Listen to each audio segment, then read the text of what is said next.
Hi y'all, it's Miss Christ, and you should be viewing this on Monday, the 21st of September. If you are an A-Day student, and if you are a B-Day student, it should be Wednesday, the 22nd.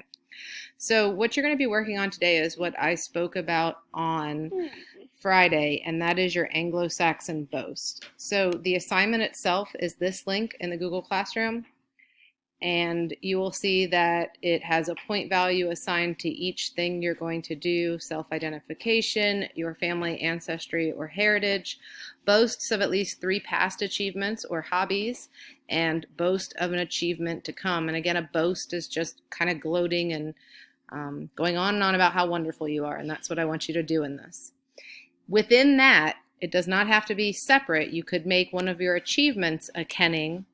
You need to have at least 3 identifiable kennings, and you highlight those in green, and then 3 identifiable alliterative phrases. And that would be like the example right here: monster mashing, Grendel grater.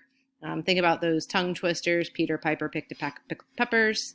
And you're going to highlight those for me in yellow. But again, you can combine the kennings and the alliteration. You can combine the achievements with any of these. And there can be more. Obviously, if it has to be at least 20 to 25 lines, you're going to do more than simply identify 3 things you've done well and something you're going to do well in the future.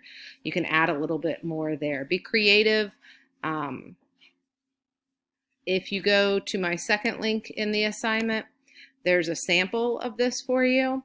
I did not write this, nor was it one of my students, but here is an example of one. And I can provide you some more if you would like those, but that is what you're doing today, is working on this. So when I open up the Google Classroom, I should just see that all of you have opened this up and some sort of drafting process is occurring. I am always available to help you. Please do not hesitate ever to reach out to me via Remind, Google Classroom, email.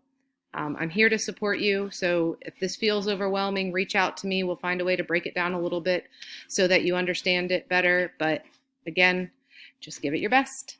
I'll talk to you guys soon.